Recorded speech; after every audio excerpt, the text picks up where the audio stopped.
इय्याका नअबुदु व इय्याका नस्तईन। शुक्रिया। आराम से अब आप अपनी कुर्सियों पे बैठ जाएं, आराम से बैठ जाएं।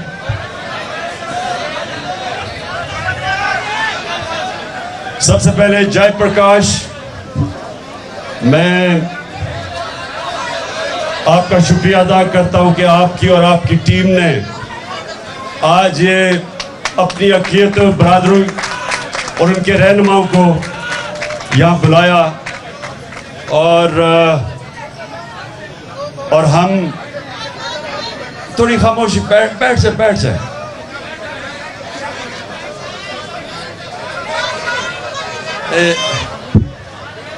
आगे आके यहाँ बैठ जाएं क्योंकि वो पीछे नहीं लोग देख सकते। आ जाए यहाँ, इधर बैठा जाए। नहीं पीछे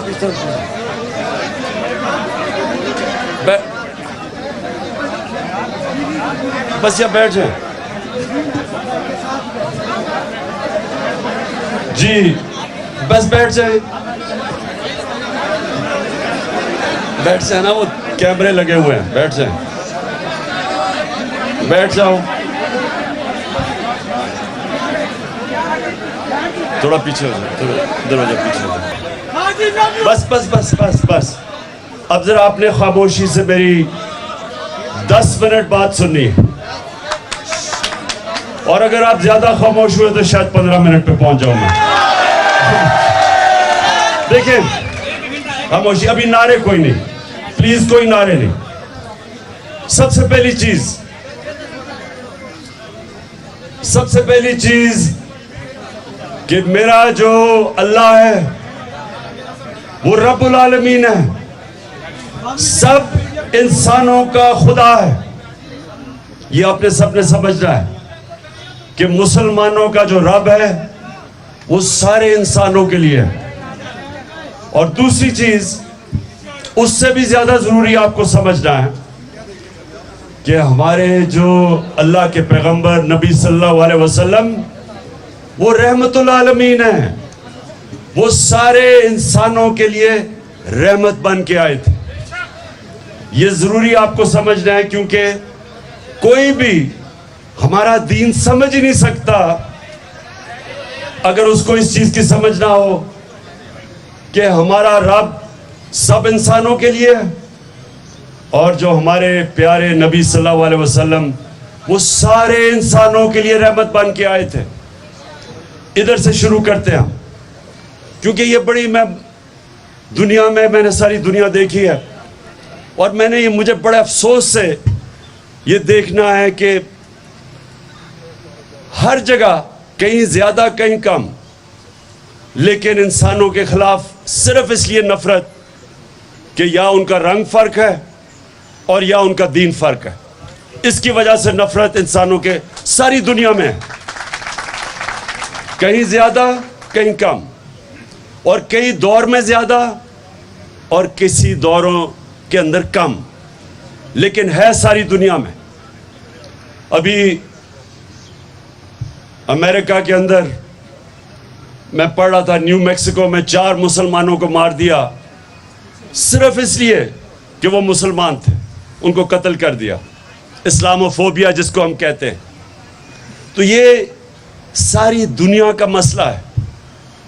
लेकिन जब एक मुसलमान मुल्क अपने दीन के ऊपर चलता है और जब वो ये समझ आता है कि उसका खुदा सब इंसानों का खुदा है, और जब उसका जो पैगंबर, आखिरी अल्लाह के पैगंबर, वो सारे इंसानों के लिए रहमत बन के आए थे, इधर से शुरू करता है हमारा दीन। दूसरी चीज, हमारे दीन के अंदर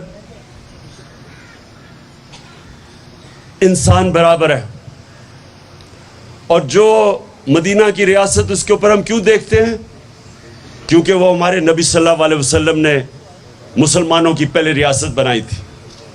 अब आप सब के लिए कि उस रियासत में क्या हुआ, हमारे नबी ने एक चार्टर साइन किया। यहूदी भी थे, मसीह भी थे, जितने भी इंसान थे उनके साथ उन्होंने चार्टर ऑफ मदीना साइन किया, जिसको कहते हैं मिसाक मदीना, और उसमें सबको बराबर के शरीक बनाया। फिर एक चीज और जो मैं बार बार लोगों को बताता हूं कि हमारा दीन शुरू किधर से हुआ था। 4 खलीफा जो हमारे नबी सल्लल्लाहु अलैहि वसल्लम के बाद आए, उनमें से 2 खलीफा वक्त अदालत में पेश हुए।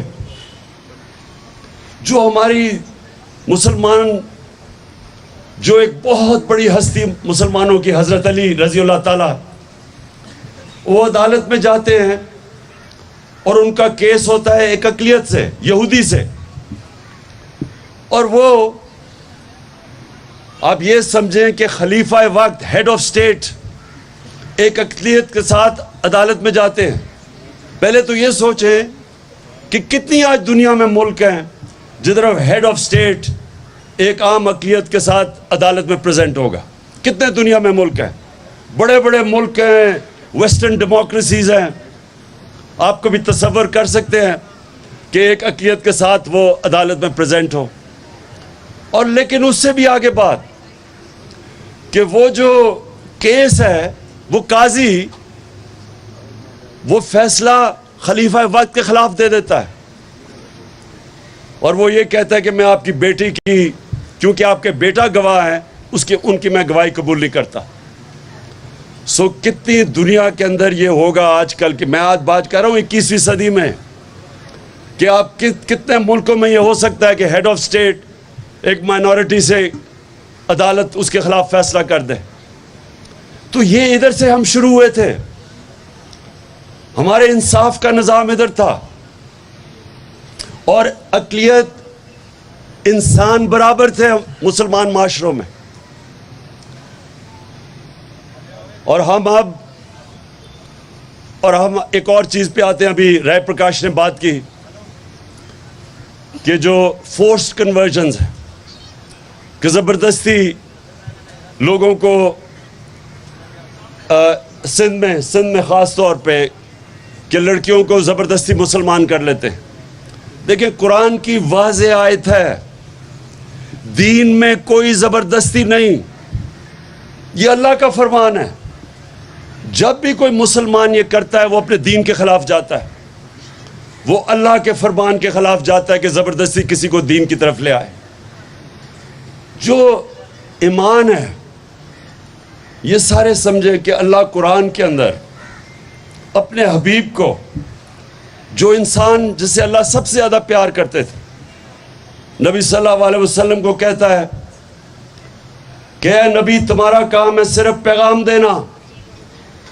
ये सुन लें ज़रा, मैं अपने मुसलमानों को भी ये बताना चाहता हूँ। अल्लाह अपने हबीब को कहता है कि तुम्हारा काम है सिर्फ पैगाम देना। अगर वो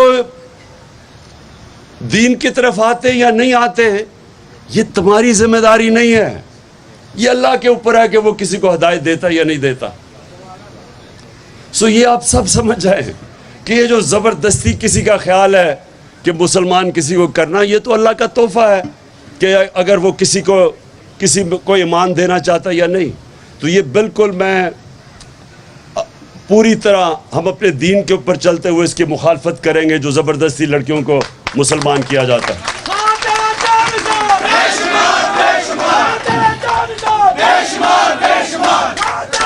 बस बस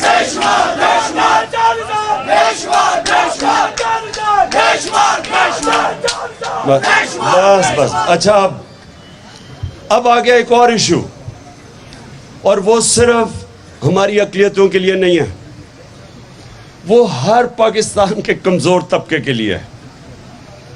देखिए, इंसाफ होता क्या? इंसाफ का मतलब होता है कि कमज़ोर और ताकतवर कानून के सामने एक बराबर। ये सबसे बड़ी चीज़ होती है कि एक माशरे का जब ऊपर उठता है माशरा, तो माशरा ऊपर नहीं उठ सकता जब उस माशरे में इंसाफ ना हो।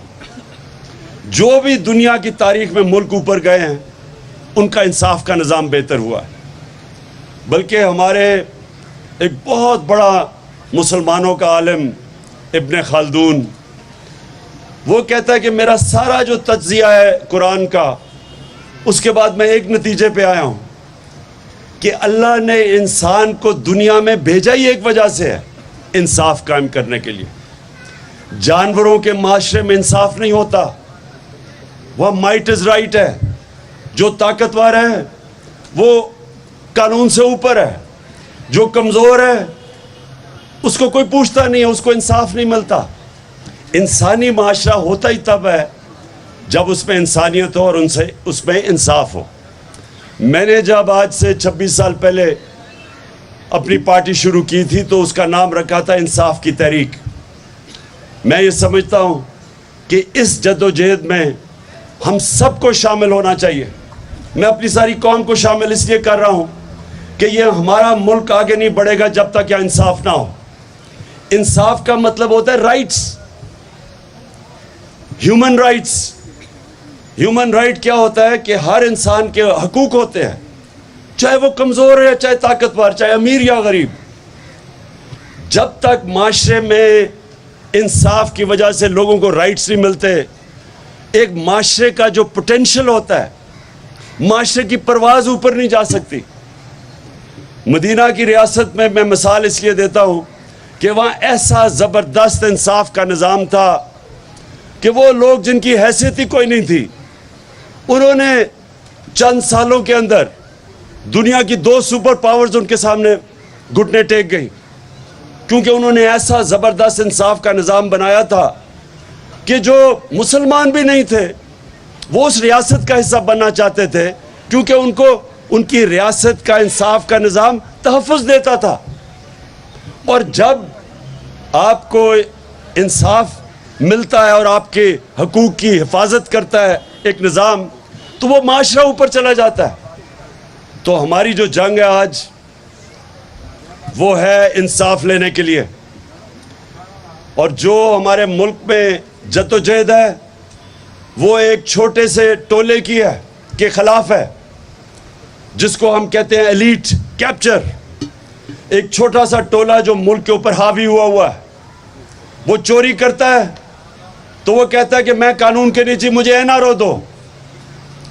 मिल के वो सारे अपनी चोरी, अरबों रुपए की चोरी माफ़ करवा लेते हैं, जबकि गरीब आदमी छोटी सी हज़ारों की चोरी में जेलों में फंसता है और जेलों के अंदर कोई पूछता नहीं है उसको। ताकतवर चोरी करता है कानून से ऊपर, उसको हाथ नहीं लगता। कमज़ोर जब बेचारा, उसको कोई हिफाजत नहीं करता कानून। ये हमारा सबसे बड़ा अलमिया है। और ये जो राइट्स की मूवमेंट है, इंसाफ का मतलब राइट्स की मूवमेंट, ये चल रही है। और यही है हकीकी आज़ादी की तहरीक। हकीकी आज़ादी, हकीकी आज़ादी, बस हकीकी आज़ादी तब मिलती है जब एक मुल्क का इंसाफ का निज़ाम लोगों को आज़ाद कर देता है। अभी हाल ही में देखें, एक उसको ARY का न्यूज़ एडिटर, सोचे न्यूज़ एडिटर के घर में, अमाद यूसुफ के घर में सुबह के 2 बजे पुलिस घुस जाती है। अब बस सुनो जरा,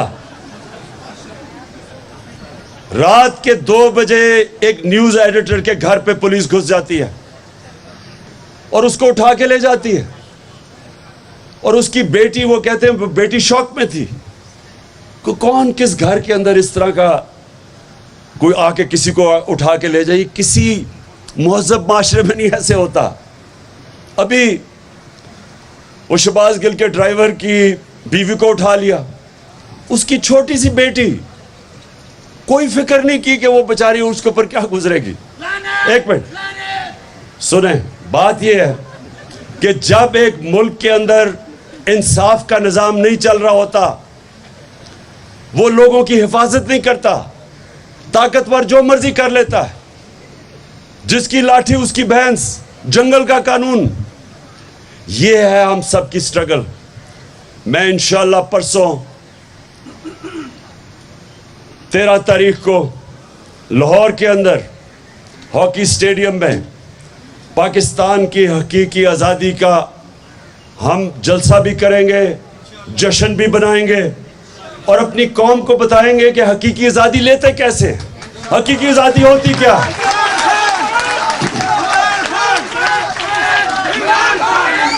कायदे आज़म आप सबको पता है या पता नहीं कि कायदे आज़म ने जब अपनी सियासत शुरू की थी तो इनको हिंदू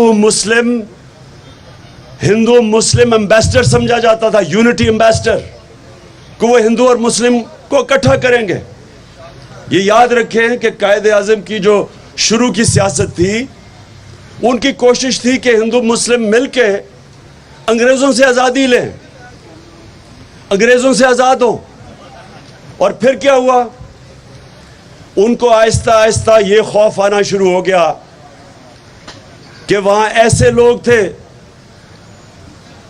वो जो कांग्रेस के अंदर ऐसे लोग थे जो कि सिर्फ ये देख रहे थे कि वो सब के लिए, अक़लियतों के लिए आज़ादी नहीं चाह रहे थे, वो सिर्फ हिंदुओं के लिए आज़ादी चाह रहे थे। इधर इख्तिलाफ हुआ उनका, वो चाहते थे कि सारे हिंदुस्तान के लोगों को आज़ाद हो।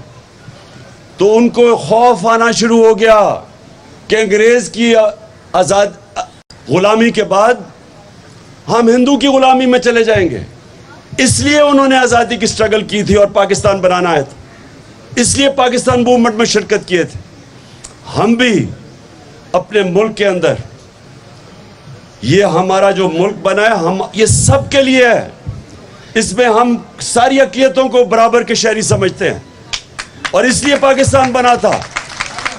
अगर हिंदुस्तान में कायदे आज़म को ये हो जाता कि हम बराबर के शहरी रहेंगे, तो वो तो शुरू में कांग्रेस का हिस्सा थे।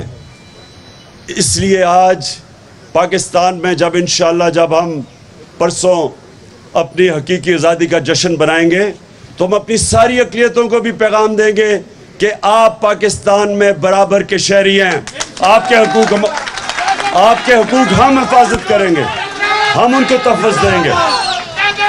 मैं आपका सबका शुक्रिया अदा करता हूँ 11 अगस्त में आने का। पाकिस्तान जिंदाबाद।